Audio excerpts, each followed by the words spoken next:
Hello दोस्तों, I welcome you all to the QA of the day. This is a series that currently I am running, in which I am going to discuss quant problems and DILR problems from previous year mocks, and I hope it helps you.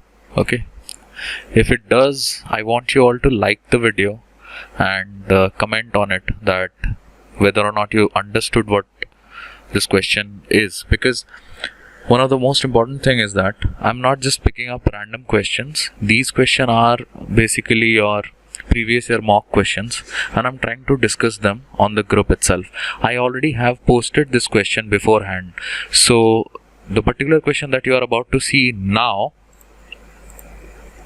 this one, I already have given this question yesterday, and I want you all to just pause the video for a second, try to solve this question. This is a very seemingly difficult question, but it is a moderate level question. I mean, if I would have gotten this question in an ideal, I'm sorry for the mic placement, yeah. So if I would have gotten this question in one of my mock tests, probably I would have left it, but this is not a difficult question. और एक चीज़ मैं यहाँ पे और ये बताना चाहता हूँ कि इन जैसे क्वेश्चंस के ऊपर अगर आप फंस रहे हो तो that is not a very good thing, क्योंकि ये क्वेश्चंस काफ़ी बेसिक है. मैंने देखा है, मेरे एक फ्रेंड ने भी इसको अटेम्प्ट किया था. उन्होंने साइन रूल और काफ़ी सारे यूज़ करके 120-30-30 ट्रायंगल को यूज़ करके उन्होंने बनाया. आइडियली मुझे ज़्यादा टेक्निकलिटीज़ में जाना अच्छा नहीं लगता. 30-60-90 या 90-45-45 या 120-30-30 इस तरह के ट्रायंगल्स को यूज़ करके भी आप इस तरह के क्वेश्चंस को बना सकते हो. And that is why I thought that maybe I should give some my input on this kind of question. So yeah, let's start the question. So I hope आप लोगों ने पढ़ तो लिया ही होगा. So this question does not really have a lot to do. It is just the question is asking you to find the ratios.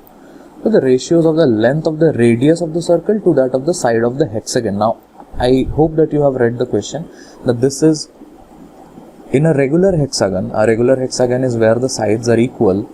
There are inscribed 7 congruent circles. That's it. Okay. Now ये question बहुत थोड़ा difficult हो सकता था अगर ये diagram आपको दिया नहीं होता, क्योंकि तब उसको परसीव करना बहुत डिफिकल्ट हो सकता था किसी लोगों के लिए. नाउ मेरा एक क्विक सजेशन ये होगा कि अगर कैट जैसे एग्जाम्स में, कैट या जैट जैसे एग्जाम्स में अगर आपको डायग्राम नहीं मिलता है, do not attempt that kind of question in the first go. Attempt ज़रूर करो, सॉल्व करने की तो डेफिनेटली कोशिश करो, लेकिन फर्स्ट गो में राउंड 1 में मत करना. तो चलिए इसको सॉल्व करने की कोशिश करते हैं. इसमें कुछ है नहीं ज़्यादा. One thing that I will do is कि मैं इस पिक्चर को थोड़ा सा इनलार्ज करने की कोशिश करता हूँ. तो चलिए, तो मैंने इसको जस्ट थोड़ा सा इनलार्ज करा है, मैंने इसमें और कुछ भी नहीं किया है. Now one thing that I want you all to understand is I'm just joining these, the diagonals, I can say. There's a reason why I'm joining the diagonals, just as to make you see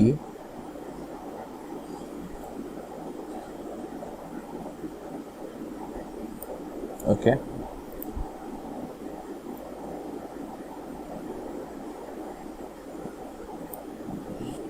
I hope ये आपको समझ में आ रहा है. This is a straight line, this is a straight line. Okay यार आदर, चलो मैं एक काम करता हूँ.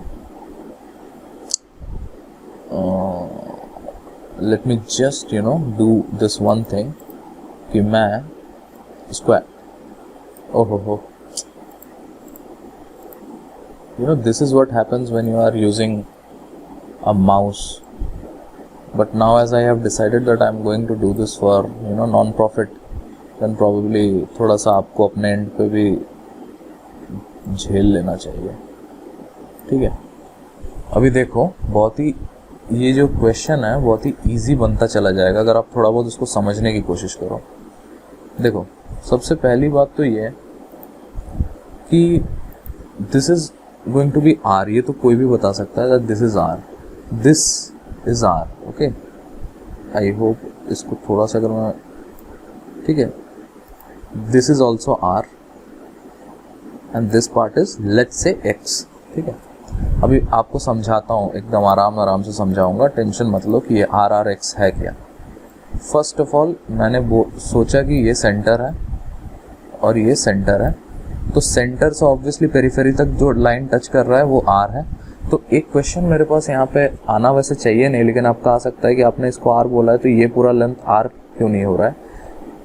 ये जो एरिया दिख रहा है ना, ये जो वाइट एरिया, ये जो जहाँ पे सर्कल का जो पेरिफेरी है, इन दोनों साइड्स को बस सर्कल ने टच किया है। आप देखो पूरी तरह से इसमें मिल नहीं गया है, तो that is important. I wanted you to understand that, okay. तो इसीलिए इस सेंटर से इस सेंटर से और इस सेंटर से हम लोग इस हेक्सागन के वर्टेक्स तक लाइन को ड्रॉ करेंगे, और सेंटर से वर्टेक्स तक जिस लाइन को ड्रॉ करेंगे उसे एक्स नाम दे देंगे, okay. I hope this makes sense. तो what I will do now is I will name this side, rather मैं यहाँ लिख देता हूँ 2r प्लस एक्स। देखो 2r प्लस एक्स वाला फंडा जो है वो क्लियर होना चाहिए। 2r प्लस एक्स मैं कैसे लिख रहा हूँ, ऑब्वियसली यार ये एक इक्विलैटरल ट्राइंगल, और वो कैसे बोल सकता हूँ, बिकॉज ये रेगुलर हेक्सागन है, तो ये जो एंगल बनेगा, ये एंगल आपका 60 डिग्री का बनेगा, ठीक है। ये एंगल जो बनेगा ये 60 डिग्री का बनेगा, ये एंगल भी 60 डिग्री का बनेगा, और ये एंगल भी 60 डिग्री का बनेगा। Why? Because it's a regular hexagon. Now if it is a regular hexagon and it is making inside of it we have constructed a triangle, all the angles of which are 60 degree, so it is but obvious that the triangle itself is a equilateral triangle, okay. Now the moment you get an equilateral triangle, most of your work becomes easy.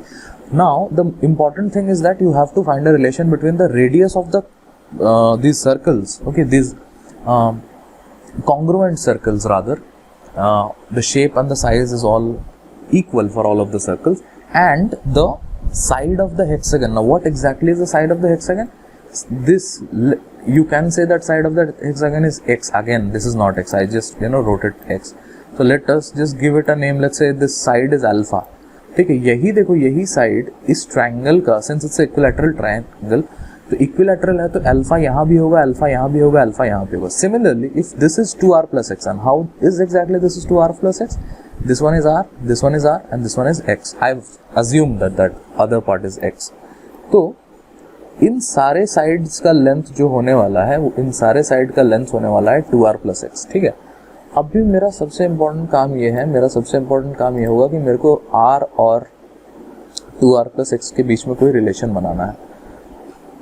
अब वो बनाने से पहले काफ़ी तरीके हैं। सबसे पहला तरीका देखो, मैंने जो अभी किया है, मैं क्या करता हूँ, मैं इन दोनों ट्राइंगल रादर इन दोनों सर्कल के सेंटर से, अगर मैं इसको सेंटर बोलता हूँ, ठीक है, इस सेंटर से मैं परपेंडिकुलर ड्रॉप कर रहा हूँ इस साइड पे, और यहाँ से भी मैं परपेंडिकुलर डाल रहा हूँ, ठीक है। या रादर मैं एक काम करता हूँ, सबसे पहला परपेंडिकुलर मैं यहाँ डाल देता हूँ, ठीक है। अब तुम्हें लग रहा होगा कि यार इसे पता कैसे है कि कहाँ पे परपेंडिकुलर डालना है, तो obviously since I have chosen the question, so I know how the question will function. लेकिन ये CL17 का मॉक का क्वेश्चन है, मॉक नंबर 21 आई थिंक, उन्होंने जैसे सॉल्व किया है, आई थिंक जाके देख लेना PDF में कैसे सॉल्व किया, मैं अपने तरीके से सॉल्व कर रहा हूँ, ठीक है। तो बहुत लोग हो सकते हैं ना, बहुत ज्ञान देने वाले भी आजकल मुझे मिल रहे हैं, जो मुझे बोल रहे हैं कि copy paste and all that. तो आई थिंक मॉक नंबर 21 का, आई थिंक क्वेश्चन नंबर पता नहीं है, मॉक नंबर 21 CL17 का जाके देख लो, ठीक है। अभी ध्यान से देखो, ये डिस्टेंस भी r होगा, ये डिस्टेंस भी r होगा, ये डिस्टेंस भी r होगा, तो ये टोटल डिस्टेंस 2r है। और ये पूरा डिस्टेंस, चूंकि ये इक्विलैटरल ट्रायंगल का पार्ट था, तो क्या मैं ये नहीं कह सकता कि ये x/2 होगा? आई एम सॉरी, माउस से लिख रहा हूँ, थोड़ा सा एडजस्ट कर लो, ठीक है। अगर पैसे आ गए तो फिर मैं ग्राफिक पेन वगैरह भी खरीद लूँगा, आप लोगों की दुआ अगर मेरे साथ रही तो, ठीक है।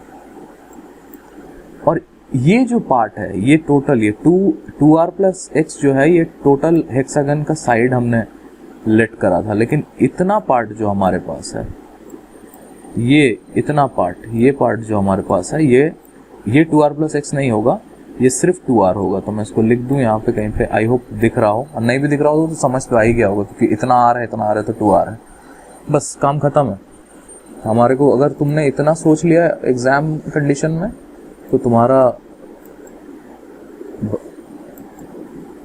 काफी भला हो जाएगा। अभी मैं कर क्या रहा हूँ, ओहो just a second, just give me a second, okay. Visually appealing बनाने के लिए मैं ये सब कर रहा हूँ, वरना मैं पेन यूज करके भी कर सकता था, लेकिन आई थिंक थोड़ा सा ठीक है।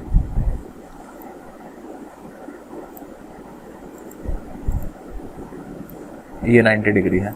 अभी ध्यान से देखो, मैंने इस ट्रायंगल को, इस छोटे वाले ट्रायंगल को, मैंने इस छोटे वाले ट्रायंगल को यहाँ पे बनाया है। अब तुम ध्यान से देखो, इस ट्रायंगल में ये जो लेंथ है, ये जो लेंथ है, ये आर है, यस और नो, ये लेंथ आर है। ये जो लेंथ है, यानी ये जो लेंथ है, ये लेंथ, ये एक्स है, ठीक है। अभी एक्स और उसके बीच में रिलेशन भी आ जाएगा, और ये है आपका x/2, ठीक है। अभी ध्यान से गाइस, एक चीज़ मैं यहाँ पे बताना चाहता हूँ कि ये 30, 60, 90 है, ठीक है। 30, 60, 90 का हम लोग यहाँ पे प्रॉपर्टी यूज़ करेंगे, ठीक है। सबसे पहले मैं यहाँ पे लिख देता हूँ, ये 60 है, 60 है और ये 30 है। अब अगर कोई मेरे से ये पूछे कि तुम्हें पता कैसे चला कि how is this 30, how is this 60 and you know so on and so fourth. So basically मुझे पता ऐसे चला, आप देखो ये एक रेगुलर हेक्सागन है, हेक्सागन का जो इंटरनल एंगल होता है 120 का होता है। अब डेफिनेटली अगर तुम एक इक्विलैटरल ट्रायंगल बनाओगे तो वो तो 60 में डिवाइड होगा ना। अब 30, 60, 90 का एक प्रॉपर्टी होता है कि 30 के ऑपोजिट वाला साइड का जो रेशियो होता है वो हम लोग मान लेते हैं 1 का रेशियो होता है। चलो मैं थोड़ा सा कलर चेंज कर देता हूँ, यहाँ पे लिख देता हूँ 1 होता है। 60 के ऑपोजिट वाले का रेशियो होता है √3, √3 को मैं ऐसे लिख सकता हूँ, ओके, √3। और 90 के ऑपोजिट वाले का होता है 2। ये क्या होता है इसको डिटेल्स में बताऊंगा, फिलहाल नहीं, ठीक है। इसको मैं एक अलग वीडियो बनाऊंगा जिस पे मैं आप लोगों को डिस्कस करूंगा कि 30, 60, 90 और 90, 45, 45 कैसे। अभी तो बस इतना समझ लो कि 30 है, 60 है, 90 है, कोई भी साइड को x मान करके पाइथागोरस लगा दो, √3, 1 और 2 आ जाएगा, ठीक है। रेशियो पता करना है तो आ जाएगा। अभी ध्यान से देखो, दिस इज 2, ये मुझे रेशियो पता है, मुझे अभी ये लेंथ नहीं है, ये 2 यूनिट और ये 3 यूनिट लेंथ नहीं है, मुझे रेशियो पता है, √3, 1 एंड 2। अभी मेरा काम सिर्फ इतना था कि अगर मुझे इस रेडियस में और इसके let's say 2r plus x जो कि साइड ऑफ द हेक्सागन है, अगर मुझे x में और r में एक रिलेशन मिल जाए तो मेरा काम बन जाएगा। तो देखो मेरा क्या काम यहाँ पे कुछ सिंपल हो सकता है, बिल्कुल हो सकता है। देखो ये 1 होना चाहिए था लेकिन है 1x/2 यानी 1/2 है, यानी कि मैं इस पे यहाँ पे 2 मल्टीप्लाई करूँगा, यहाँ पे यहाँ पे 1/2 मल्टीप्लाई करूँगा, यहाँ पे 1/2 मल्टीप्लाई करूँगा। कहना क्या चाह रहा हूँ देखो, ध्यान से समझो इसको, ठीक है, ये बहुत इंपॉर्टेंट है, इसको ध्यान से समझो। रेशियो में 1/2 गिवन है और अदर 1 गिवन है, ठीक है, लेकिन एक्चुअल वैल्यू जो है, एक्चुअल वैल्यू मुझे पता है कि x/2 है।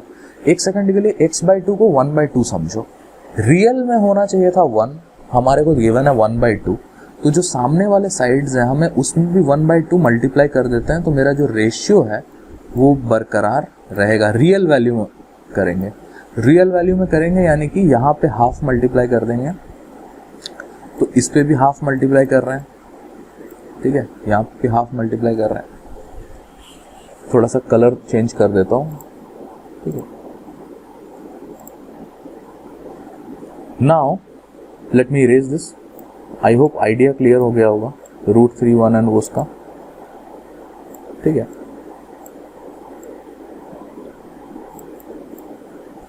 Now 60, 90 and 30, 60, 90. Now just one thing that I have to say, अगर तुम्हें 30, 60, 90 का फंडा नहीं समझ में आया तो छोड़ो 30, 60, 90 और यहाँ पे सिंपली पाइथागोरस थ्योरम लगा दो। पाइथागोरस, अगर मुझे r का वैल्यू निकालना हो, r का वैल्यू अगर मुझे निकालना तो मैं कैसे निकालूंगा, x square minus x square by 4। चलो कर देते हैं, और मैं इसमें थोड़ा सा पेन यूज़ करना ही पड़ेगा, ठीक है। तो r will be root over x square minus x square by 4, x square by 4। I hope अब समझ में आ रहा होगा आपको। तो 4x square minus x square is 3x square by 4 is equal to root over 3/2, root over 3/2, और x को आप बाहर ले लो। तो r और x में यही हमें चाहिए था और ये हमें मिल गया। अब हमारा ये जो है, अभी देखो मैंने 30, 60, 90 भी यूज़ नहीं किया। मैंने शुरू किया था कि यहाँ पे मैं 30 के अपोजिट 1 लिख देता हूँ, इसके 60 के अपोजिट √3 लिख देता हूँ, और इसके अपोजिट में लिख देता हूँ 2। और अगर मैं सब में, अगर यहाँ पे ऑलरेडी हाफ गिवन है तो मैं यहाँ पे अपने मन से हाफ डाल दूंगा, और अगर मैं यहाँ पे हाफ डालता हूँ तो ये कट के 1 बन जाएगा, ठीक है। और ये 1 है भी, देखो ये x है ना। हमने शुरू किया था x/2 से, जिसका वैल्यू रेशियो स्केल में 1 था, फिर रेशियो स्केल से हमें ओरिजिनल स्केल में कन्वर्ट करना था, तो हमें हाफ सब में मल्टीप्लाई करना था, ठीक है। तो इसको मैं यहाँ पे √3 बाई इतना x लिख सकता हूँ, √3/2x। I hope this is clear now. ये r is equal to √3/2x है, ठीक है। लेकिन मैं फिर से बोलूँगा 30, 60, 90 अगर तुम्हें नहीं समझ में आता है तो मत यूज़ करो, पाइथागोरस थ्योरम से भी कर सकते हो।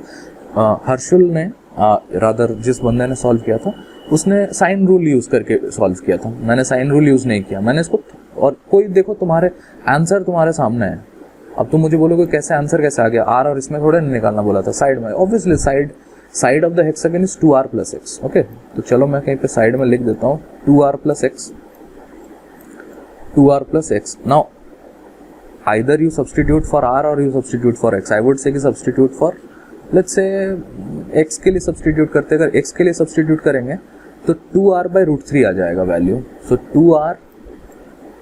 2r plus 2r by √3। अब ध्यान से गाइस, क्वेश्चन में तुम्हें क्या पूछा था, क्वेश्चन में तुम्हें पूछा था कि रेडियस और साइड ऑफ द हेक्सागन के बीच में रिलेशन। अब देखो मुझे दोनों चीज़ें पता चल गई, मुझे साइड ऑफ द हेक्सागन भी पता है मुझे, और रेडियस ऑफ द वो तो पता है, मैंने लिट किया था r है। तो व्हाइट बोर्ड कर दूं या सारा मिटा दूं? चलो मिटाता नहीं हूँ, यहीं पे लिख देता हूँ। तो जो रिक्वायर्ड रेशियो था, या रादर एक चीज़ कर देता हूँ, यहाँ पे चलता हूँ, पीछे चलता हूँ, ठीक है। मेरे से पूछा था ratio of the radius of the circle to that the side of the hexagon, तो r by 2r plus 2r by √3, 2r plus 2r by √3। अब इसको सॉल्व कर लोगे तो तुम्हारे को आंसर मिल जाएगा। मैं सॉल्व भी कर देता हूँ, चलो ठीक है। हालांकि मुझे बहुत दिक्कतें आ रही हैं माउस यूज़ करके करने में, but still I will do it. So r by 2r common ले लो। अगर 2r कॉमन ले लेते हो तो तुम देखो यहाँ से 1 प्लस 1 बाई √3 बचेगा, 1 प्लस 1 बाई √3, ठीक है। ये r कैंसिल कर दो यहाँ से, √3 प्लस 1, और यहाँ एक √3 आएगा, √3 को आप ऊपर भेज सकते हो, ठीक है। तो √3, आई होप बात समझ में आ गई होगी, ठीक है। नहीं तो कर लेना ना, इसको सॉल्व करना कितना डिफिकल्ट है। कैट जैसा एग्जाम लगाओगे और इतना छोटा सा चीज़ अगर नहीं सॉल्व कर सकते तो फिर वो उस इशू क्रिएट करेगा, ठीक है। आप देखो ये आपका आ गया। अगेन बोलूँगा कि बहुत ही ईजी सा क्वेश्चन था, मुझे इसको सॉल्व करने में आई वुड, झूठ नहीं बोलूँगा, नियर अबाउट 15-20 मिनट लगे, क्योंकि मैं इसको बहुत सारे तरीके यूज़ कर रहा था। 90-40 रादर 30-60-90, 120-30-30 साइन रूल, मुझे लगा सबसे ईजी ऐसे ही बनेगा, ठीक है। तो ये इसका आंसर है, √3 is to 2 times of 1 plus √3, और जो भी है 1 प्लस √3 या √3 प्लस 1 एक ही बात है, ठीक है ना। तो thank you very much for watching this video. I hope आपको अच्छा लगा होगा, लाइक कर देना।